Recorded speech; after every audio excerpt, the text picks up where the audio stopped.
Hey, what's going on, everybody? My name is Joshua Thompson, aka J Quality Music, professional musician and producer right here in LA, and this is Taste and Treble. What is Taste and Treble, you may ask? Well, we're living in unprecedented times, so I had an idea. I wanted to bring together my passion for music and the love I feel when I'm cooking at home. We bring together some of the livest musical artists from around the world, pair them with the most creative private chefs and cooks to transform their body of work into amazing culinary dishes. Think about that. Music, food, I like to think of it as the most ultimate playlist on the plate for your ears and your taste buds. Here, the kitchen is our studio, where every ingredient has a place and every sound has a taste in the mix. We add a little bit of Q&A with your favorite artists, and then we top it all off with a special guest performance. So we want to know, what sounds and melodies do singers and songwriters use to get your ears grooving? And what spices and herbs can our chefs come up with to get your taste buds dancing? All right, y'all, enough talking. It's time for me to introduce the real stars of the show. So first up, our curator of taste, Ashley, aka Jerk Mother. Hey guys, I'm best known as Jerk Mother. My mom's Jamaican and my dad's from the South, so it's only natural that my cooking style is a mixture of them both, just like me. With that being said, it's only right that we introduce Miss Jasmine Safina. Hey you guys, I'm Jasmine Safina. I'm from North Carolina and I love soul food. So it was just perfect for Ashley to make soul food. So when I made this mac and cheese, I thought about you and your music and your personality, and I wanted to put a little kick into it.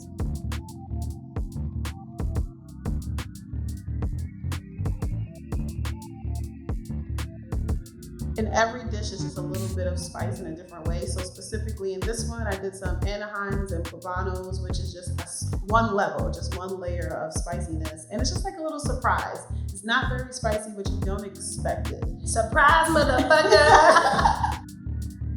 Do you make your own cheese?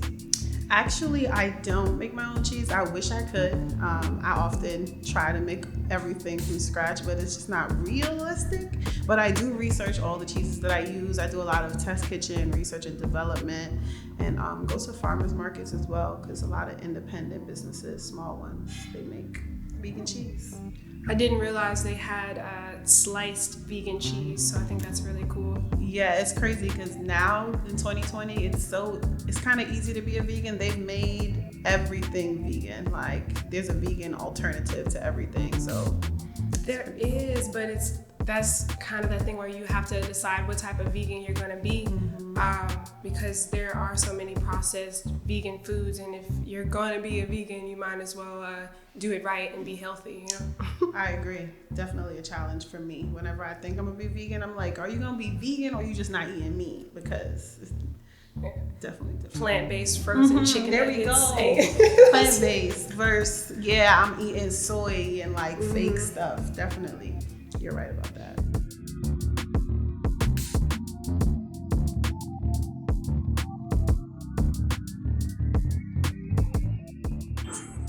I really enjoyed Ashley's vegan mac and cheese. It was my first time ever eating a vegan mac, so it was just a great experience. It didn't taste vegan. It tastes like real, certified, authentic soul food.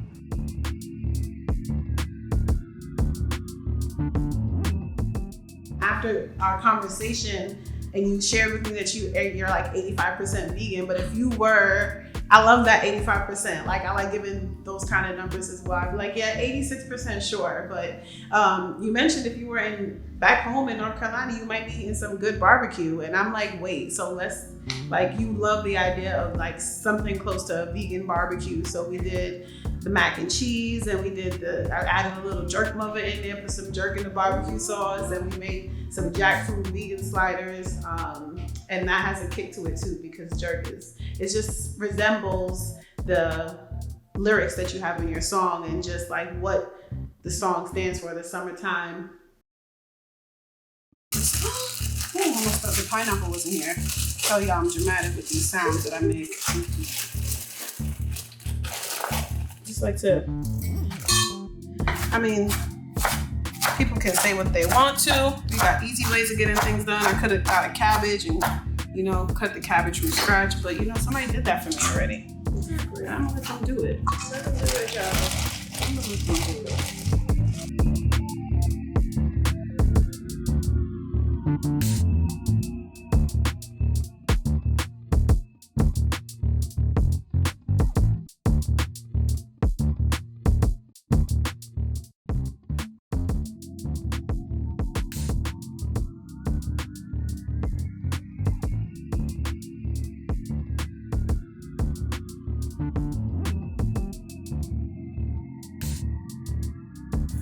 I feel like cilantro should come with this guide.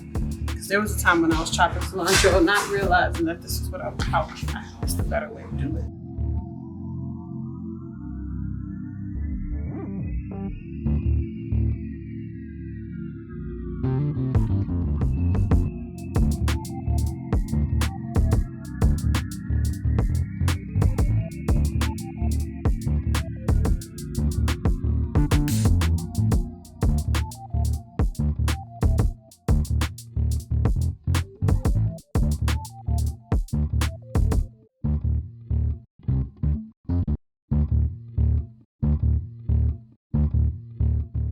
Added a little jerk mother in there, put some jerk in the barbecue sauce, and we made some jackfruit vegan sliders.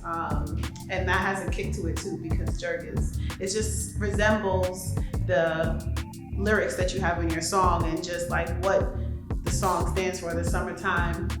And there's the pineapples and it's sweet and you want more, but it's only a slider, so you're gonna get like 3 bites and like that's it. Toby calling me up in October. Right, like this is it. Pineapples ain't in season in October. That's it. It didn't taste vegan. It tastes like real, certified, authentic soul food.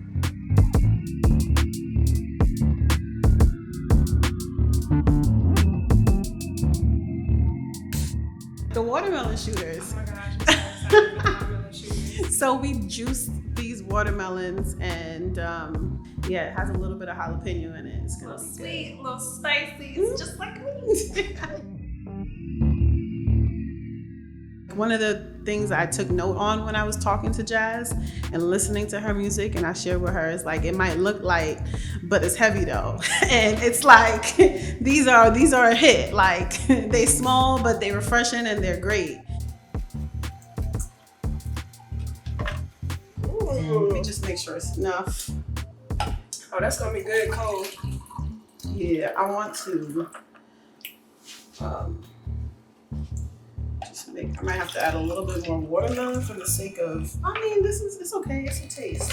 It's better for you to get, actually there's more. Are you gonna put ice in there or no? Put it in the freezer, fridge, something to get it cold. Because if we put ice in it, it'll water it down. But I'm not even gonna keep it in here because I'm gonna put the tahini on the rim like you like. That's you. The watermelon shooters were so good. It's the perfect summertime drink. Very, very sweet with a little bit of a spice. That jalapeno just gave that little extra kick it needed, but it was so good. Hi, I'm Jasmine Safina, and you are watching Taste and Treble.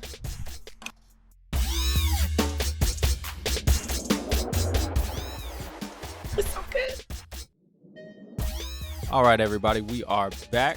This is J Quality Music, and I'm here with our guest artist for our first episode, Miss Jasmine Safina. So, Jasmine, now that you've got to experience a little bit of what Ashley is currently doing in the kitchen, just tell me a little bit about yourself and just how you came here to LA and how you've grown as an artist. That is a loaded question, I feel like. Well, okay, so I'm from Durham, North Carolina. I've been in LA for 4.5 years. It'll be 5 years in May. Honestly, I came here because I wanted something different. I've been in Durham, North Carolina pretty much my whole life. I've been making music there for as long as I can remember. And it was just time to do something new, do something different, and just, see what I was capable of. I came out here to visit a friend and I didn't want to leave. Great sunshine, beautiful people, great weed, so I made the decision to move out here, and almost 5 years later, here we are. awesome. And we've obviously worked together for over the past 3 years. So I definitely appreciate you coming on to our first episode. So just tell me a little bit about the process of actually having your single and kind of like just who you are as an artist transformed into food. Tell me a little bit about that process and how that made you feel. It was a very different process. I've definitely never done anything like this before. So I guess this was one of those moments for me, like, hey, I'm leveling up. You know what I mean? Like, we're doing some new things. We're doing some different things. Like, I felt like I was on like some morning news show helping somebody. It was really cool. It was really different. And just seeing somebody that uses a different medium, because cooking can be art. It's a different type of art. So seeing someone that expresses themselves in a different way, seeing them use my music as inspiration, it was just really cool to just see the things that she saw when we had a phone call maybe about a week ago, the things that she picked up on in my personality and things like that. Like, it's cool to be like, oh, well, you said this, so I did this, and you seem like you're like this, so I did that. Like, it was a very eye-opening experience. So before we get into like the fun questions, I have to ask, like, obviously I've created this platform here just simply because of my passion as a musician and producer in the industry, in addition just to my love for food. So for you, as an artist, during this time of quarantine, what have you most like learned about yourself? That I really enjoy being at home. I didn't realize how much I actually needed a rest. This whole time for me was like just a second to slow down, take a minute to breathe and retrack. Before all this happened, we were about to go on tour. You know what I mean? We were getting ready for a tour. I was just finishing recording my album. I was like geared up, ready to go. I was always doing something. I was always somewhere doing like just literally have a planner. There's no white space.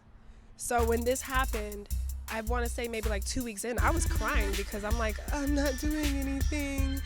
Oh, I'm so lazy. I felt like I was just the worst. I saw so many people taking advantage of this time and creating, and they're just like, yeah. And I'm just like, I need a nap. Like that's really how I felt. And I realized that that's okay. It's okay to not do something. Sometimes you have to not do anything to be able to create something really, really great. Also, I'm a little high, so I feel like I'm rambling right now. but yeah. I understand you're also coming out with a brand new project, which I'm very, very excited to hear about. So just tell me a little bit about that. I'm so excited about this. The album is Fill Me Up. It's a 13-track album. I actually finished it almost like a year and a half ago. So I was, like I said, before this pandemic, I was ready. Okay, like time to drop the album, time to go on tour. And so now it's been almost 2 years since we recorded everything, and it's just time. I'm just ready. The last thing I dropped was Homesick, so that was back in 2018. I'm just really excited to do something new and to give y'all something different. Okay, so I definitely have to ask you just a few questions because obviously this is Taste and Treble. You know a lot about music, but I want to see like what your responses are in regards to food. First question is, what is one food you absolutely cannot stand? Only one? No, I'm a pretty picky eater actually. But one thing I cannot stand. Can I give you two? I'm gonna give you two. I feel so childish. I hate sweet potatoes and I hate tomatoes. Those are like, I can't do it. In college, I used to tell my track coach that I was allergic to tomatoes because I did not want tomatoes on my sandwich. I don't like ketchup, like none of that. No. Yeah. Okay, so definitely like In-N-Out, if you going In-N-Out, it's definitely just like not even patty and the bread, it's just the bread. Yeah, because I'm 85% vegan. So yeah, but even when I was eating beef, yeah, they don't have any condiments other than ketchup and mustard. So it's like, I don't think this place is for me. I don't have any barbecue sauce. Like I don't do too much In-N-Out. What is your favorite but bizarre snack? Cranberries. I'm sorry, you're a granny for that one. Cranberries. For real? Like dry cranberries or like the raw cranberries? I like dried cranberries, like craisins, that's cool, but actually like the fruit, like just raw, fresh cranberries, I eat it like it's candy. Okay. All right. So this question, there is a wrong answer to this question. Do you put salt or sugar on your grits? Okay, plot twist. I don't eat grits. Hey, she dodged a bullet, y'all. So, like you said before, we were supposed to be on tour before Rona.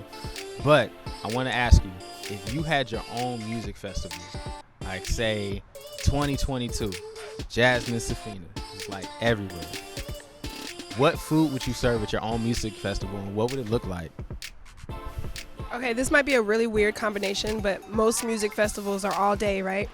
So I feel like it would be like a brunch and barbecue type of vibe, because I love breakfast foods, but I am from the South and I love a good barbecue. So like, yeah, I feel like it'd be best of both worlds. You can, maybe like a mimosa bar from a certain time, like 12 to 5. You got a mimosa bar, everybody get drunk off of mimosas.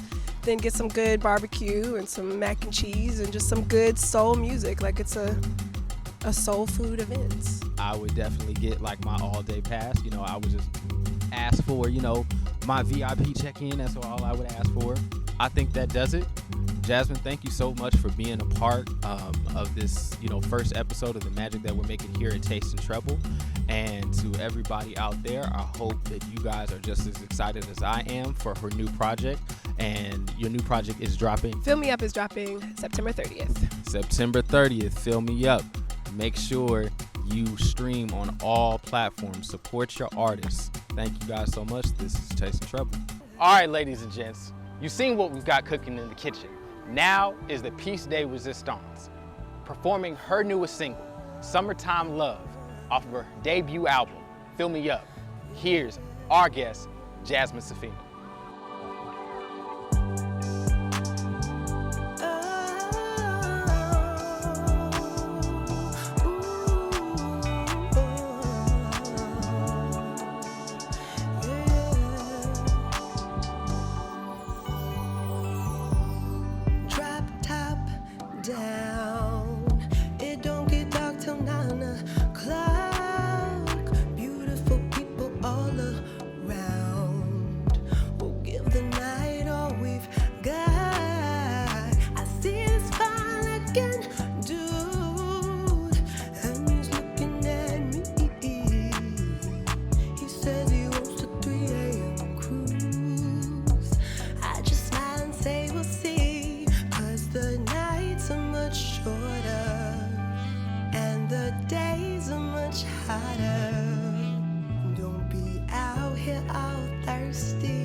Track 1 is in the books.